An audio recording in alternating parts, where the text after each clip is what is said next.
Buenas tardes, señoras y señores. La advertencia que de costumbre hacemos en este mes de agosto, este no es un programa en directo.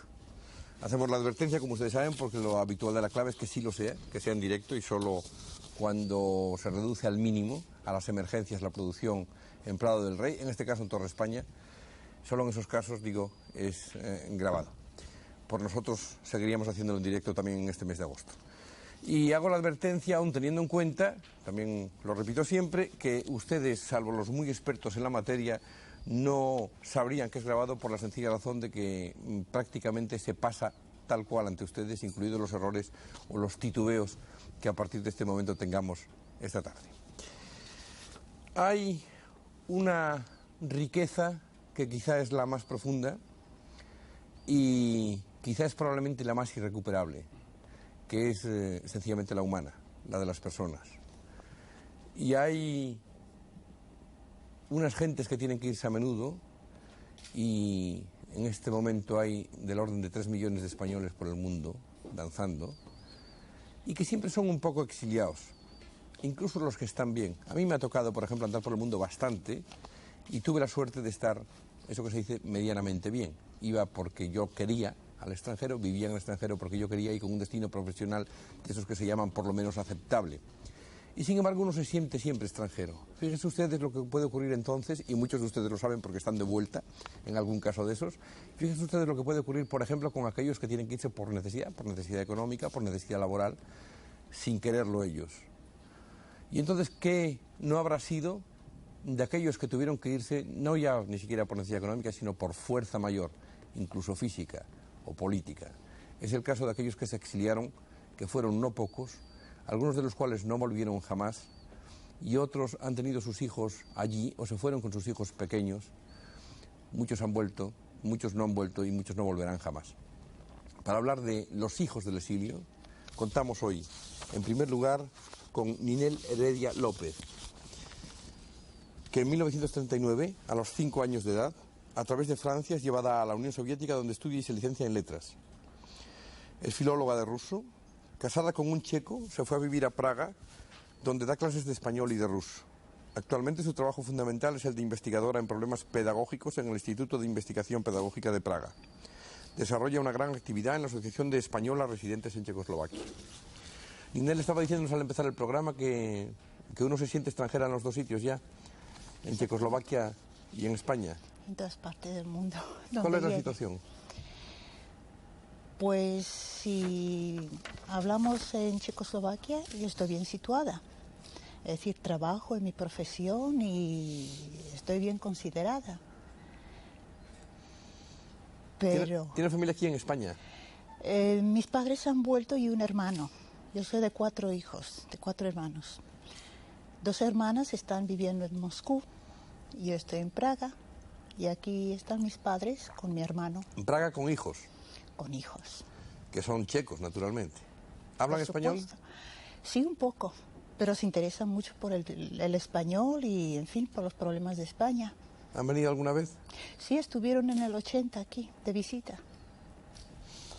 José María Gil Robles y Gil Delgado, madrileño de nacimiento, cursó la carrera de Derecho 2 años en Deusto y 3 en Salamanca.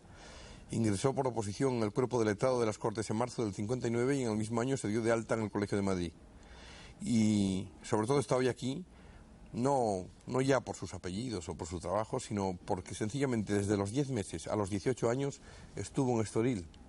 ¿Se puede decir que fue, sin embargo, un hijo del exilio privilegiado en este sentido?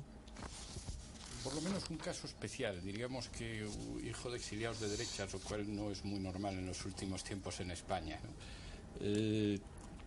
Privilegio, yo creo que el exilio nunca es ningún privilegio.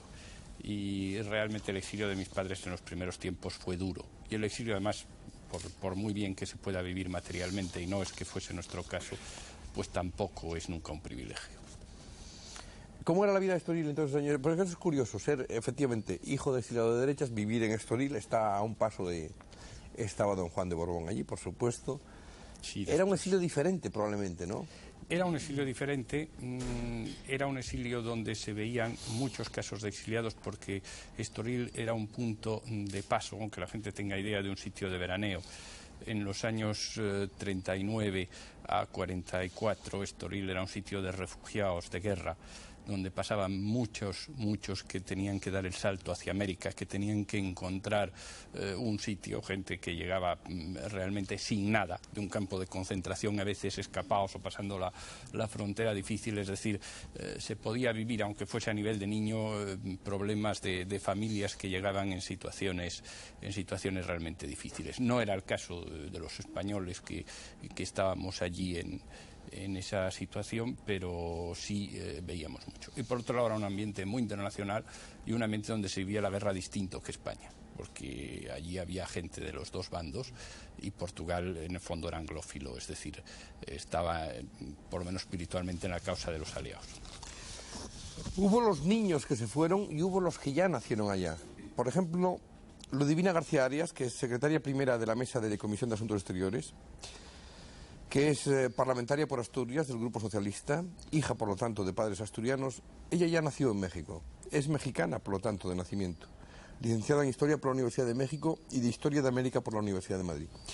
Yo le voy a preguntar primero, ¿qué recuerdos tiene de la infancia? Sencillamente, no me voy a decir del nacimiento porque es imposible, pero de la infancia en México.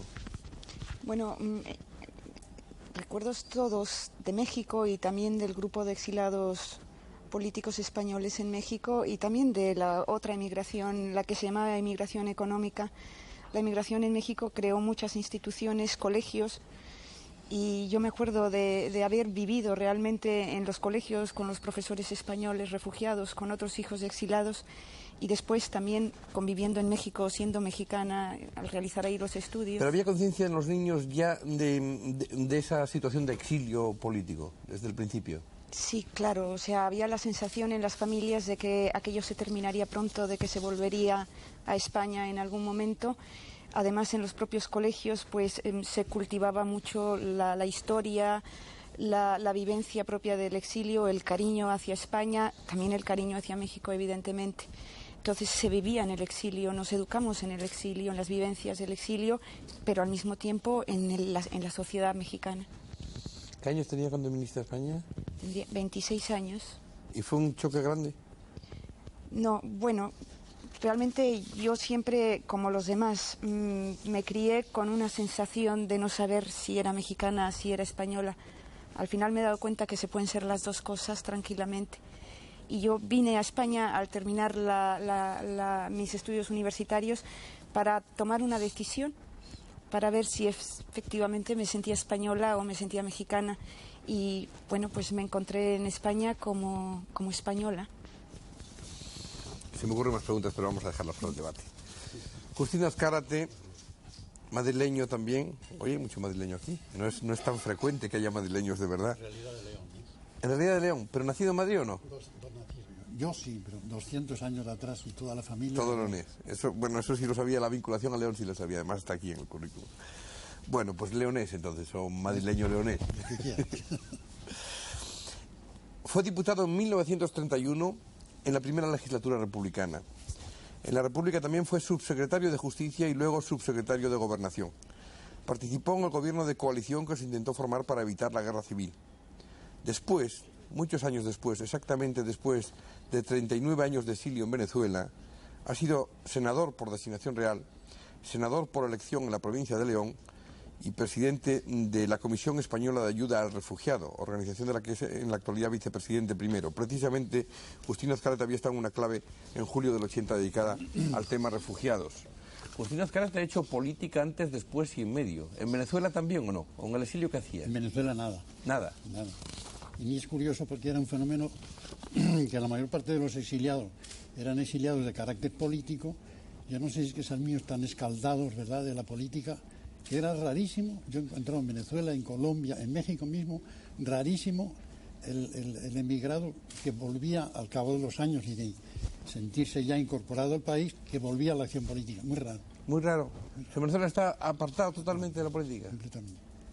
Y reuniones, o sea, el grupo en el que se envolvía, ¿si era de refugiados o no? ¿O se integró mucho en la vida venezolana? Se integró mucho, mucho.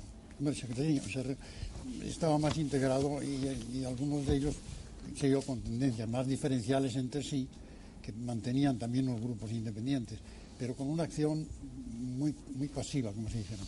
Pues pese a estar tan escaldado, ha vuelto y se ha vuelto otra vez a lanzar Claro, es que la piel, imagínate cómo ha vuelto de dura ya, y capaz de escaldarse. Elena Bernal Saldueña, en 1938, con un grupo de niños familiares de aviadores, desde Barcelona a través de Brest, es llevada a Leningrado, viviendo hasta la guerra en Pushkin. Durante la guerra vive en la región de Kirov, regresando en 1944 a Moscú. En la Universidad de Moscú se licencia en Filología Francesa. Trabaja en Radio Moscú. No sabe usted lo que se decía aquí de Radio Moscú entonces, ¿eh? Bueno, yo era traductora nada más.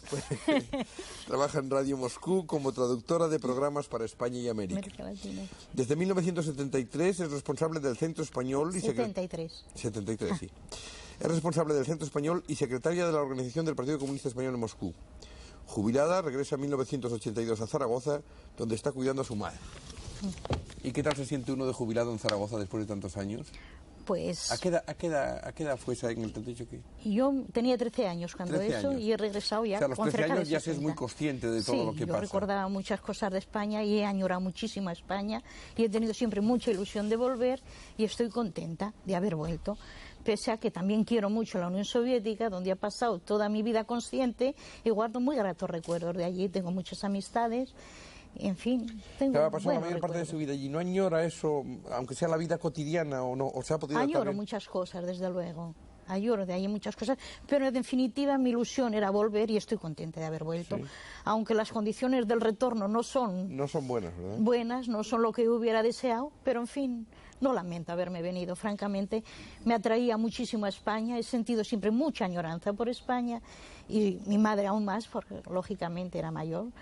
En fin, De la vida cotidiana, ¿qué añoraría usted más? O sea, ¿qué encontraría usted mejor en la Unión Soviética? No hablo ya de la ideología, ni de la política, ni del sistema, sino de la vida cotidiana. ¿Qué echa usted de menos de allá? Pues quizá un poco el ambiente cultural al que yo estaba acostumbrado.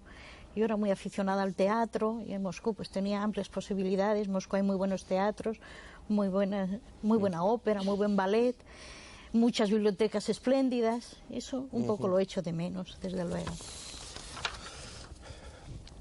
Richard Schmeisser tiene estudios de economía en la Universidad de Pensilvania, ha sido miembro del Consejo Nacional de Seguridad en Washington, en el 71-72 miembro del Centro de Estudios Internacionales en la Universidad de Harvard, en el 81 director de la Oficina de Programas para los Refugiados del Departamento de Estado americano, del 81 hasta hoy, y por eso está hoy aquí con nosotros, es alto comisionado adjunto para los refugiados en Ginebra. Entre sus principales publicaciones, Relaciones germano-americanas y el vietnamita independiente, Comunismo vietnamita entre Rusia y China. Le decía yo a él, y se lo digo ahora en público, para lo que nos comenta, al principio que los que se encargan de los refugiados tienen mucho trabajo, parece ser. Y parece que no acaba nunca, y a veces incluso arrecia. Sí, sí, es verdad. Siempre hay nuevos y de vez en cuando se dice cuándo va a terminar, pero eso es una cosa que se debe comprender. Se debe trabajar siempre con los refugiados nuevos y ayudarlos. Aquí en España, las señoras que están aquí en ese programa han tenido suerte porque han podido volver. Mucha gente no puede aún volver y eso es nuestro problema. Y los itinerantes, esos que no solo no pueden volver, sino que no pueden llegar, por ejemplo, el sudeste asiático en este momento, Sí. eso es uno de los graves problemas que ustedes tienen planteados. Supongo que también les concierne a ustedes, a su oficina concretamente. Nos concierne mucho. Gracias a Dios, de los 1.500 refugiados que han dejado Indochina, pues 90% ya están reasentidos en todo el mundo, incluso algunos en España. Pero hay algunos 200.000 que quedan aún en Tailandia y en los otros lados. ¿Dónde ha aprendido usted también español? Yo, cuando era niño, chico, entre las 10 y los 13 años, estaba aquí en Madrid porque mi padre estaba aquí a la Embajada Americana de Madrid. Ajá. Hablo con un ligero acento madrileño. me es imposible Yo decir casi qué lado. diría que es usted un castizo, vamos. oyéndolo hablar. Castizo no, el problema es que he mirado mucho, pero prefiero hablar el español, aunque malo, que de tener intérprete. Si usted me permite hacer... Hombre, y seguro que todos los españoles lo agradecen. Silvia Escobar. Silvia Escobar, que yo ya creía que había estado en la clave y me decía hace un momento que no, que siempre vino de acompañante. Sí, cierto. Ella es pianista, traductora, intérprete profesional y sobre todo estuvo de acompañante porque efectivamente muchas veces nos hizo gestiones para conseguir a miembros, sobre todo muy destacados, que se preocupan por los derechos humanos en el mundo en general, puesto que fundó la Asociación de Amnistía Internacional en 1976. En España. En España, por supuesto, la sección española, vamos. Pertenece a la Organización Internacional desde el 68 y presidió la sección española, como decía, hasta mayo del 82, en que cesó por razones estatutarias. Ingresó en abril de ese mismo año, del 82, en la Cruz Roja Española, donde desempeñó el cargo de Directora Nacional de Servicios Sociales en la Asamblea Suprema y se le otorgó la Medalla de Oro de la Cruz Roja Española. En la actualidad, y por eso está hoy aquí, es directora adjunta de la Oficina de Derechos Humanos del Ministerio de Asuntos Exteriores. Y iba a decir ya de entrada que este ministerio parece que no sé si tengo yo buena o mala impresión, o demasiado buena para el ministerio, pero que se está preocupando más por estas cosas del retorno de los exiliados. Pienso ¿no? que tienes una impresión adecuada, porque de hecho ha habido un plan de retorno del exilio latinoamericano hacia, por ejemplo, el argentino y chileno. No solamente exteriores, el ICID, el Ministerio de Asuntos Exteriores, la Oficina de Derechos Humanos, ciertamente, que dirige Ignacio Masferrer, el diplomático catalán, y el Ministerio de Trabajo, a través de la Dirección General de Acción Social, junto con CEAR, precisamente el Comité Español de Ayuda al Refugiado, del que es vicepresidente y fue presidente Justino de Azcárate. Y uno de los problemas, se quejan mucho, y supongo que hoy saldrá en el debate, se quejan a menudo los exiliados que tienen malas condiciones en el momento del retorno. No estoy al tanto exactamente. Sí, supongo que sí. Por ejemplo, comentábamos hace un momento la dificultad que existe de convalidación de títulos, de transferibilidad de pensiones, de seguridad social, etcétera. Pero yo pienso que todo esto mejorará notablemente, va a mejorar y está mejorando. Ciertamente yo estoy más acostumbrada a tratar el tema del refugio hacia España, es decir, cuando España se ha convertido en país de asilo, que los temas que tienen que ver con el exilio español derivado de la guerra de España, aun cuando me resulta familiar porque mi familia perteneció al bando que perdió la guerra y por tanto eran muy jóvenes, mis padres entonces, pero tengo muchos amigos en el exilio y yo me eduqué en el Liceo Francés de Madrid y también he viajado mucho, he estado mucho fuera de España. Bien, pues van a ver ustedes y nosotros con ustedes, puesto que, como decía, el programa es grabado y por lo tanto no vimos la película en su momento, vamos a ver Las Rutas del Sur de Lossi e inmediatamente entraremos en debate. Hasta entonces.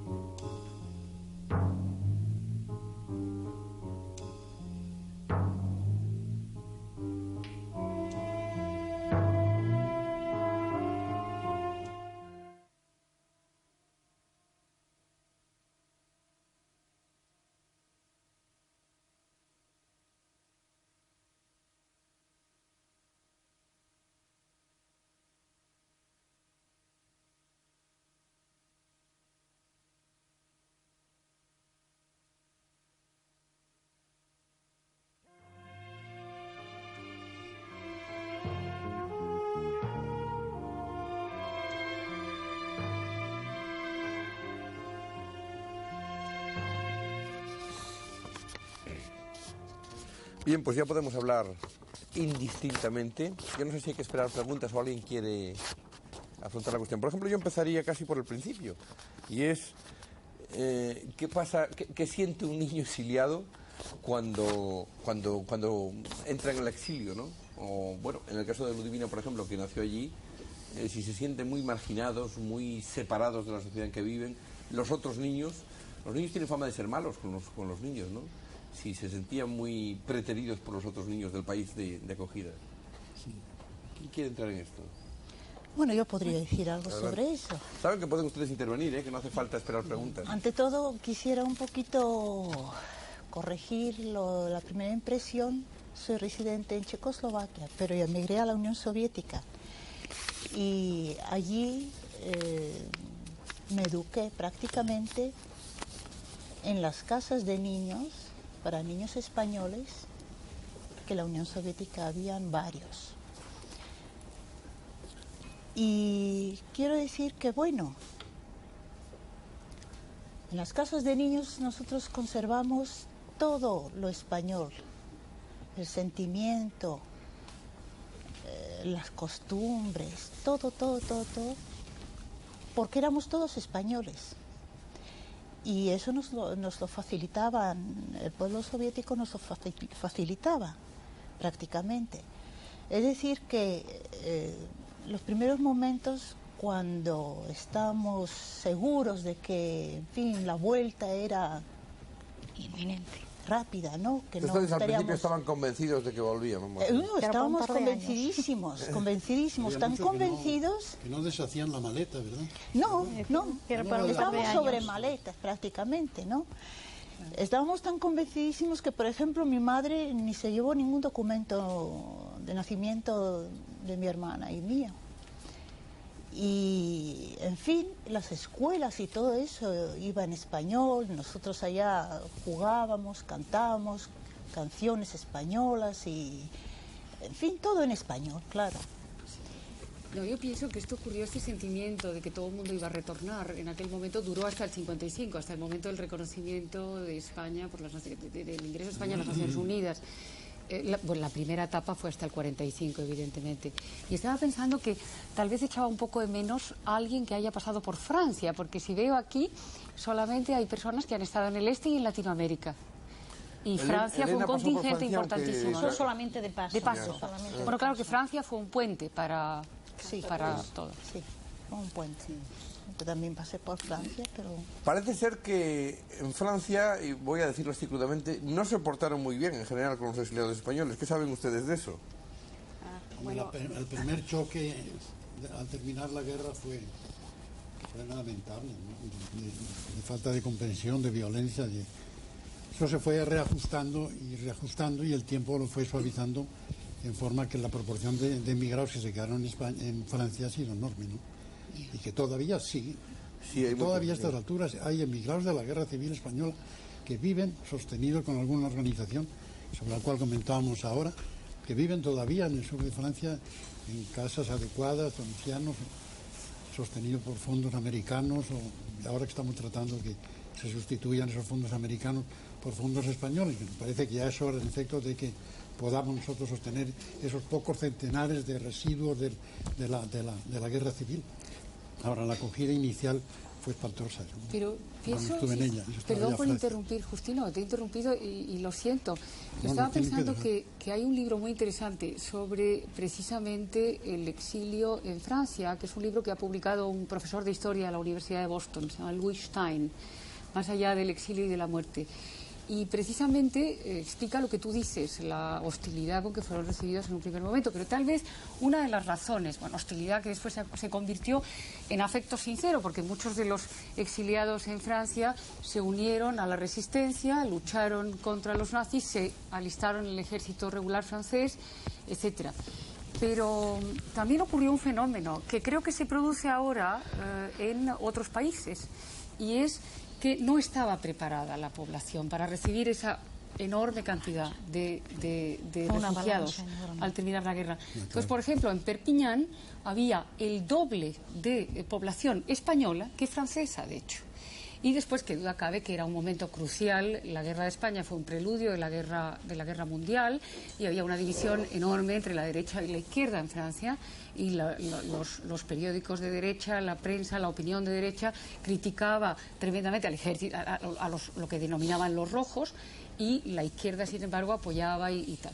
Hay un libro de Koestler que estuvo en uno de estos campos de Francia, muy crítico hacia las condiciones, y no olvidemos que Antonio Machado murió en Collioure en condiciones muy dramáticas también. Yo creo que hubo un error grave, que fue la Fuerza Armada, en la cual tomó mayor participación, eran senegaleses, y este tipo de gente no son especialmente dotados para comprender la tragedia de unas personas que vienen derrotadas, perdidas la guerra y saliendo a la aventura sin nada, porque se encontraron, además de eso, con una carencia los que tenían que ir a los campos de concentración, que tenían armados allí, era cruel.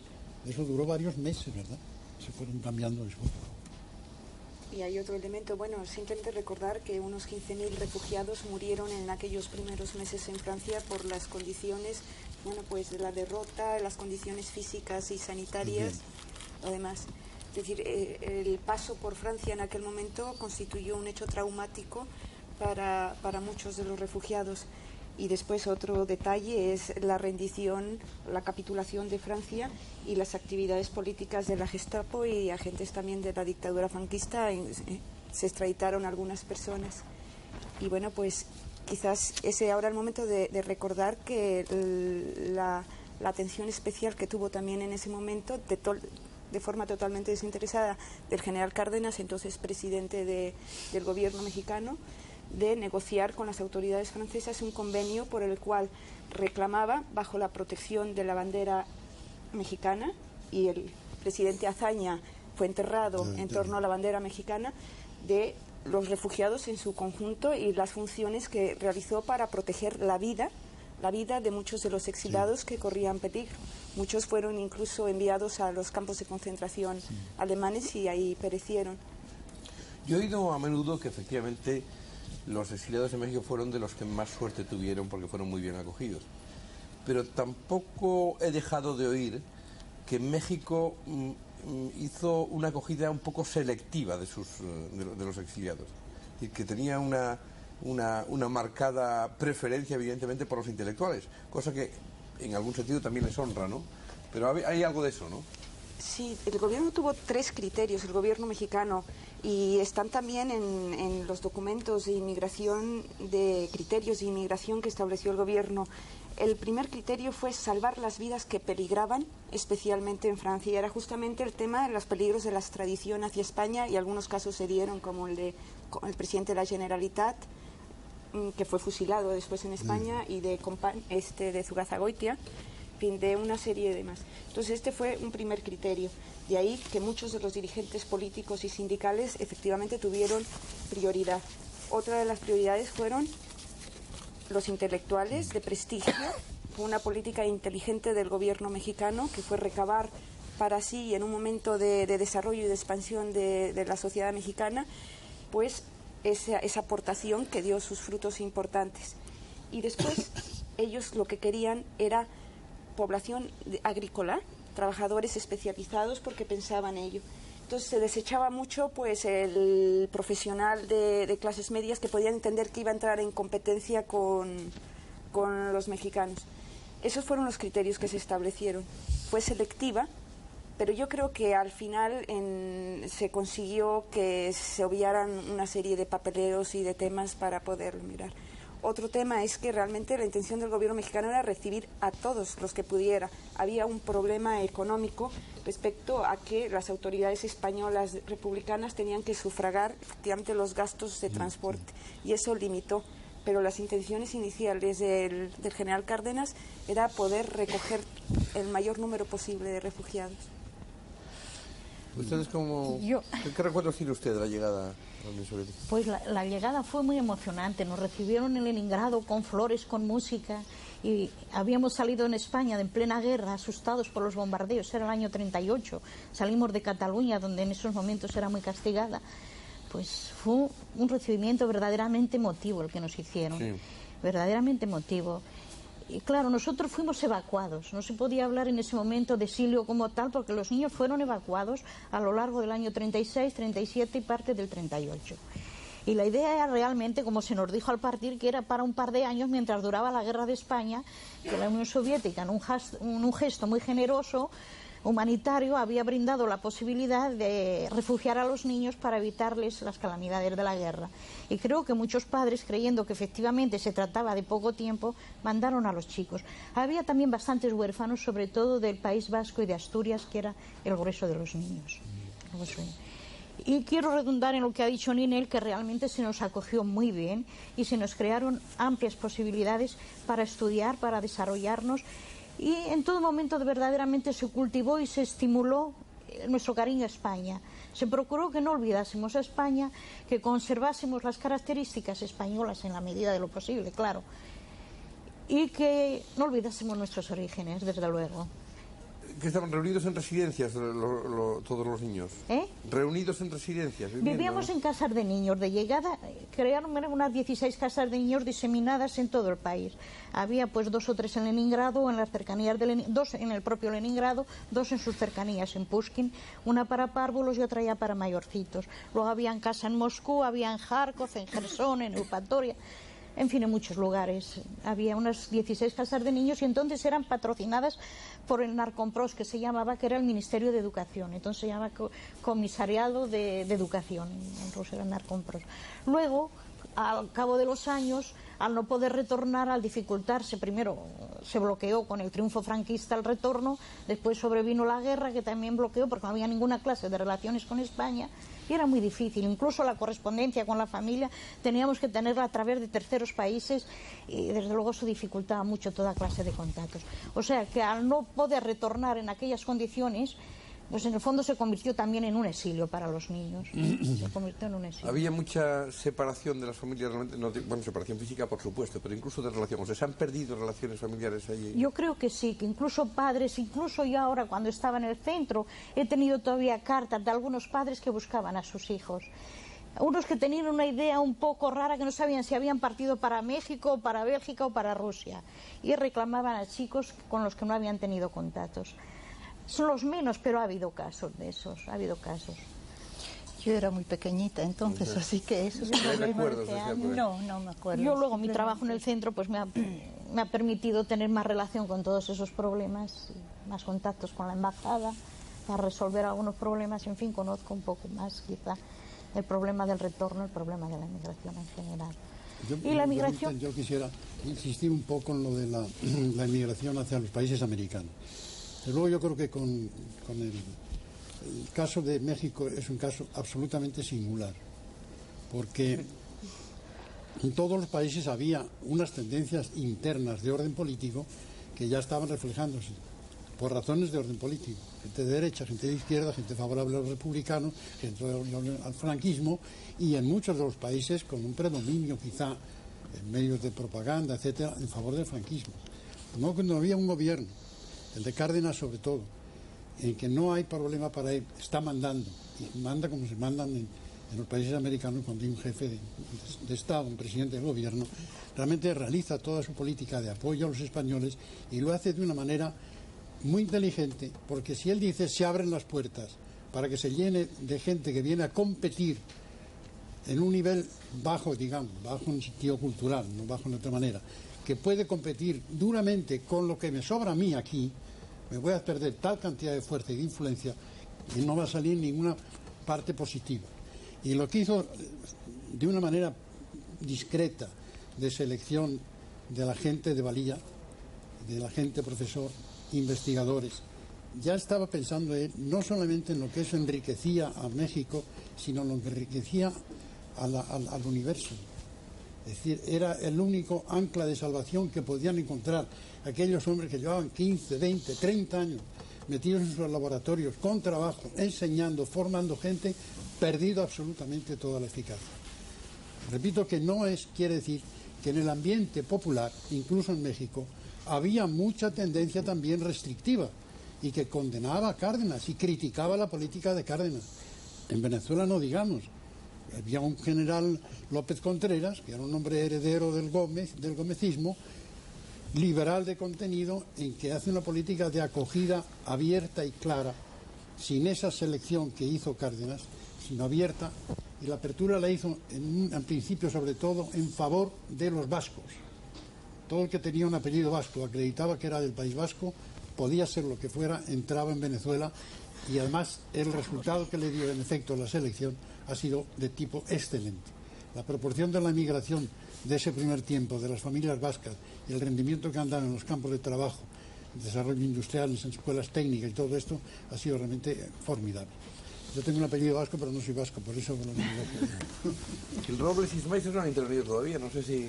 Bueno, Estoy yo creo abusando que la situación de Portugal era distinta, porque realmente Portugal estaba en favor del franquismo desde el primer momento. Es decir, hubo al principio, pero yo no lo viví porque tenía muy pocos años, una serie de refugiados que eran más bien gente que había salido desde la victoria del Frente Popular y que había estado en Portugal y que pasó en Portugal la guerra, pero que luego se reintegró, o que iba y venía, era distinto. ¿Verdad? Hay un movimiento de exilio ya desde la República y luego al comenzar la guerra ya se más intensifica, intenso. o sea, no es solo al acabar la guerra, ¿no? No. En Portugal empezó antes. Es decir, hay que pensar que Sanjurjo estaba antes. Sanjurjo murió al tratar de salir en avión al lado de Estoril, en Mariña. Al empezar la guerra. Al empezar la guerra, en los primeros días. Pero estuvo allí exiliado cuando salió del penal del Dueso, estuvo allí. Y había más gente de esta misma línea. Yo lo que sí quería apuntar, porque claro, no era un exilio masivo ni al terminar la guerra como fue en los demás casos, por tanto no había un problema de acogida masiva en Portugal, eran más bien casos individuales. Y ahí yo encuentro que había las dos cosas, es decir, por lo menos mi familia tuvo muy buenos amigos que nos ayudaron mucho a nivel individual, que se volcaron realmente. Incluso después yo he tenido la suerte que alguno de ellos tuvo que volver a estar exilado después del año 74 en Portugal, tuvo que venir a España y pudimos tener la suerte de acogerlos aquí en cierto modo, que fue emocionante. Alguno de los que más ayudaron a mi padre entonces murió después en el exilio en Madrid. Y por otro lado, digamos, entre los niños, la pregunta que tú hacías, la situación de los niños portugueses respecto a los españoles entonces era más bien hostil, es decir, tenías buenos amigos, pero tenías mucho la crítica al castellano. Lo primero que te decía el niño portugués era recordarte la célebre panadera de Aljubarrota, que decían ellos que con la pala del horno mató 7 castellanos, y realmente el ataque más que al español, al castellano, era muy, muy intenso y para mí muy ilustrativo de cómo se puede reaccionar desde las nacionalidades periféricas en España respecto de la actitud del castellano y de la incomprensión del castellano. Fue una vivencia muy distinta de la que han tenido otros niños madrileños, supongo. Pues yo naturalmente no he tenido la experiencia que han tenido los españoles que han hablado aquí, pero le puedo decir de lo que yo he visto personalmente y lo que ha visto naturalmente mi organización. Son problemas que tenemos aún corrientes. Refugiados son gente que son normal, pero que están en una situación totalmente anormal, porque tienen que hacer algo bajo mucha presión, muy rápidamente. Hay confusión total. Lo que decía la señora Bernal es muy verdad. Las familias están separadas, no saben los parientes dónde están los niños y los niños no lo saben dónde están los parientes. Una de las cosas más importantes que nosotros hacemos con nuevos refugiados es la cosa la más sencilla, solamente de poder dar a los chicos y a los padres la posibilidad de saber si los otros están vivos, que es una cosa que parece a gente normal totalmente idiota, porque pasar tiempo con esos pequeños papeles, pero es muy importante, es la cosa más importante para los refugiados en este momento, es tener la impresión que puede continuar un pequeño poco la vida familiar, que hay algunas cosas que toman con ellos en el exilio, y las cosas emocionales en este momento son muy importantes. Lo que han dicho aquí los señores y las señoras que han hablado es cosa que nos pasa ahora muchas veces en África, en Asia, en América Latina, siento oír cosas que están en nuestro trabajo diurnal aún. No se corresponde mucho, de todas maneras, las declaraciones de los diferentes gobiernos, incluso a veces la firma de algunos tratados, con lo que después son los hechos en cuanto surge el primer conflicto, ¿no? O sea, muy a menudo, bueno, los gobiernos firman una serie de compromisos, desde declaraciones de derechos humanos hasta cartas especiales, que cuando llega el momento del conflicto se convierten en papel mojado. Muy a menudo, además, es un problema de los que tienen las Naciones Unidas más frecuentes. Sí, lo es, pero también no se debe exagerar, porque también al momento tenemos casi 100 gobiernos en el mundo que han firmado la Declaración de Refugiados. Y encontramos en las más situaciones que después del primer momento, cuando naturalmente hay un choque enorme de tener toda esa gente que llega, como se ha pasado en Francia. Los franceses no sabían, todos en un momento había cientos de miles de españoles que estaban en Francia, que llegaban. La primera reacción es siempre ¿por qué aquí? ¿Y por qué ahora? ¿Y qué se debe hacer? Pero después de esa primera reacción, los gobiernos en general aceptan los refugiados. Nosotros lo que les decimos siempre es muy fácil, es difícil de recibir refugiados, pero es mejor recibirlos que mandarlos. Y la España es un país que puede reconocer eso. Y los otros países en el mundo lo reconocen. Tenemos muy pocos ejemplos donde países rechazan los refugiados. Se comprende en general esa situación.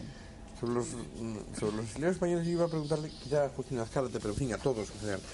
Hay dos de las cuestiones que a mí más me preocupan, que quizás sean urgentes de tratar. La una es muchos, Maraño, Llorens, Ridruejo, han hablado mucho de la pérdida de la inteligencia española con motivo del exilio. Algunos han llegado a decir que hasta el 90% de la inteligencia española se perdió en el exilio. Y la otra es esa intolerancia de 40 años, al margen del régimen político que haya sido, o sea, cómo un grupo, sea uno o sea otro, es decir, cómo puede ser tan intolerante que dificulte toda posibilidad de reputación cuando ya ha pasado, digamos, incluso el riesgo de confrontación física, ¿no? Esas dos cosas yo creo que han marcado mucho el exilio español, me da la impresión. Esa pregunta yo no la podríamos contestar hace 8 o 10 años, ¿verdad? No, exactamente. Pero yo creo que naturalmente estos emigrados forzosos, yo siempre distingo la diferencia que existe entre el emigrante, en el que hay una voluntad de emigrar, un afán de mejorar, al fin y al cabo, o de liberarse de mala situación, del emigrado. Ese es el político en general. El hombre que tiene su vida hecha, su vida trazada, y de repente, por una causa en las cuales él tiene su cuota parte, si se quiere, de responsabilidad histórica, pero se interrumpe y tiene que empezar una nueva vida. El emigrado, por lo tanto, suele ser un hombre mal equipado para la migración. El emigrante, que es un hombre que busca mejorar sus condiciones de vida, tiene unas condiciones para triunfar más fáciles. Ahora, evidentemente, una gran parte de esta gente de valía, dedicada a la enseñanza, a la investigación, que se refugia en gran parte en México. En Venezuela van 4, 6, 8 hombres, diría yo, de 60 a 70 años, que tardan un cierto tiempo en formar su equipo y su labor y que trabajan. Y en algún sitio concretamente, y en México lo diría, y en Venezuela con más conocimiento, la labor, por ejemplo, que realizan la media docena de médicos sanitaristas españoles que emigran por la guerra, unidos al núcleo selecto de médicos sanitaristas venezolanos, que al margen de las ideas políticas, lo que tienen es una compenetración profesional, es absolutamente admirable. Y eso ha permitido vencer un peligro que siempre hay en todos estos países, que es la paralización, el corte de la política. Cada tantos años hay un nuevo presidente, hay una interrupción. La política sanitaria en Venezuela, yo les diría que lleva 20, 25 años prácticamente en las mismas manos, realizando una labor extraordinariamente positiva. Esas aportaciones las hicieron los españoles. Lo que no sé, es difícil comparar a dónde hubieran llegado si no tienen que emigrar y siguen encontrándose en sus laboratorios y en sus universidades en España y trabajando en lo que venían trabajando.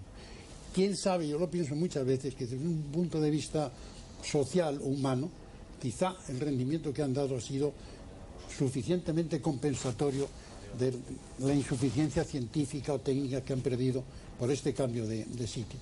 Pero son muy pocos, yo creo, muy pocos los que no han sabido renunciar a las condiciones de alto nivel en que desenvolvían su vida y que no han sabido en la emigración adaptarse a nivel absolutamente bajo, elemental, de principiante, para no tener resistencia del medio en donde se encontraba. José Luis, yo he querido entender, corrígeme si me equivoco, que hablabas un poco de una postura irreconciliable a lo largo de todos estos años. Yo hablaba de la pérdida de la inteligencia, ¿sí? que por lo visto es en un muy alto porcentaje, sí. Y efectivamente el que haya durado tanto ese exilio. Yo quiero que comentando esto con el director general de Asuntos Consulares, que como sabes es la dirección general que se ocupa más específicamente de refugiados y extranjeros en el Ministerio de Asuntos Exteriores, y con el propio Ignacio Masferrer, que ha sido cónsul en Buenos Aires y en París, cónsul adjunto en París. Me comentaban que, porque yo les preguntaba qué actitud tenía la Embajada de España, el consulado allí, hacia los españoles en el exilio. Nos contaban que, claro, todo ha ido variando en función de la propia evolución del régimen franquista, que ha ido evolucionando. No se puede hacer una valoración global, en algunas cosas sí, pero no en todas. Y ha ido evolucionando de unas distintas órdenes ministeriales sobre el tratamiento y ciertamente también de la actitud personal de algunos cónsules y de algún personal diplomático fuera de España. Entonces aquí, claro, yo querría preguntar a las personas que han estado exiliadas, que están aquí presentes, que tenían relaciones diplomáticas normales con España, por ejemplo, pues a Justino, a Ludivina, a José María. Porque es distinto. Claro, ¿Qué relación teníais con...? Y Robles sí, pero... No había relaciones diplomáticas. Ah, perdóname, México, México, acabo... No, justo, preguntaba a Justino y a José María. Yo te puedo decir que de alguna manera la Embajada de España era el sitio enemigo. Vamos a decir las cosas como son, es decir, el sitio donde venían los confinamientos dentro del exilio. Yo he estado confinado 6 meses dentro del propio exilio por influencia de la Embajada de España. Entonces, naturalmente, pues no era un sitio que se veía con simpatía, al margen de que había diplomáticos evidentemente conocidos y simpáticos y encantadores y con los que mis padres se han llevado muy bien, nosotros con sus hijos, pero ese es un problema personal al margen de la embajada. Hay que dice incluso que había una parte del cuerpo diplomático que eran muy celosos en los excesos del régimen, vamos, que eran... Casi ideólogos. Eso lo hay en todo, es decir, nosotros disfrutamos a don Nicolás Franco y realmente pues hay que decir que su función en ese aspecto, digamos, de vigilancia contra toda actividad política contraria, pues era muy fuerte, y como mi padre no renunció a su actividad política de tratar de sustituir el régimen por otro, pues naturalmente la actitud de la Embajada de España era decididamente contraria y enemiga. Hay que pensar que él incluso para venir a España la primera vez fue porque se moría su hermana y cuando le dieron el pasaporte no llegó a verla viva.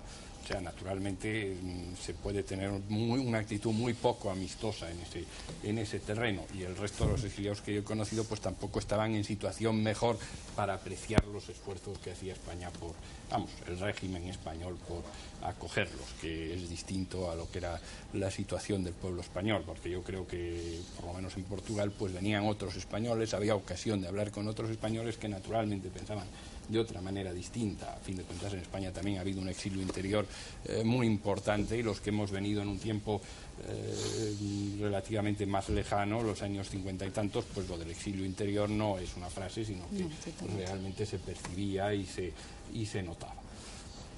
Entonces yo creo que esa actitud irreconciliable pues en gran parte ha sido una actitud que estaba provocada por la situación política. Pensemos que cuando yo estaba en el Consejo de Redacción de Cuadernos para el Diálogo, Pedro Altares, una de las cosas que quiso hacer y que siempre se ha propuesto hacer era recuperar gran parte de la literatura española del exilio, y en aquel momento no era pensable que pudiese un trabajo de este estilo publicarse en España incluso a principios de los años 70. Luego ha habido una actitud oficial muy contraria hasta el final, y esto hay que decirlo porque es real. Los últimos 7 años quizá nos hagan perder la perspectiva de lo que fueron los 40 años anteriores en ese terreno. Y hay que pensar también, respecto a la primera cuestión que tú planteabas, que el exilio que fue hacia América tenía una ventaja importante, que era la lengua, la posibilidad de homologación de títulos. Es decir, yo he oído que en mi familia mi padre era catedrático de Salamanca, catedrático de Derecho Político, no pudo seguir ejerciendo naturalmente su cátedra, por muy similar que sea la cultura portuguesa, pero naturalmente fue una etapa de su vida que se cerró. Pudo volver a empezar un despacho gracias a relaciones con españoles, con bastantes dificultades al principio, pasándolas con bastante austeridad, mucha austeridad incluso, pero realmente su capacidad en los mejores años de su vida, de creación científica, de contacto con otros investigadores españoles en ese terreno, pues se vio cercenada por completo. Entonces, naturalmente, yo creo que eso no es un caso aislado, sino que ha sido un caso que ha tenido que pasar en otros casos del exilio. Claro, el idioma y la cultura efectivamente era mucho más cercana para los que fueron a América que para los que se quedaron en Europa, ¿no? Efectivamente. Sí, pero esa cosa que ha dicho el señor Escarate es muy verdad. Hay una diferencia que no se reconoce siempre entre los inmigrantes y los refugiados, que es fundamental. Los inmigrantes hacen una decisión. Es una decisión más o menos bien calculada, que si dicen, yo voy a hacer esto porque me va a mejorar la vida de andar en un otro país, encontrar mejor trabajo. Y para los chicos también, el padre a menudo va adelante, encuentra el trabajo y después llama a la mujer y los niños. Refugiados, eso no se pasa. No es una decisión, solamente es una decisión de salvar su vida. Y es una decisión que se hace muy rápidamente, si no es demasiado tarde. Y no se puede encontrar trabajo al nivel acostumbrado, al menos no al principio. Y también, pero la familia y para los chicos es muy diferente, porque el padre, que era siempre para ellos un símbolo, no sé si se dice eso en español, un símbolo de dinero, de juguetes, de todas las cosas de ideal que podía hacer, no lo es más, porque está buscando trabajo, tiene muchas frustraciones y cambia la vida familiar. Y esa cosa que para nosotros encontramos en nuestro trabajo es tan importante, es el cambio que para los refugiados existe en la familia misma como resultado del cambio en la vida de los parientes, en las relaciones también entre los padres y los niños. Es una cosa muy importante, no ha estado mucho estudiado. Se me está ocurriendo, mucho. a propósito de lo que usted dice precisamente, si hay algún dato de si en el mundo de los refugiados abunda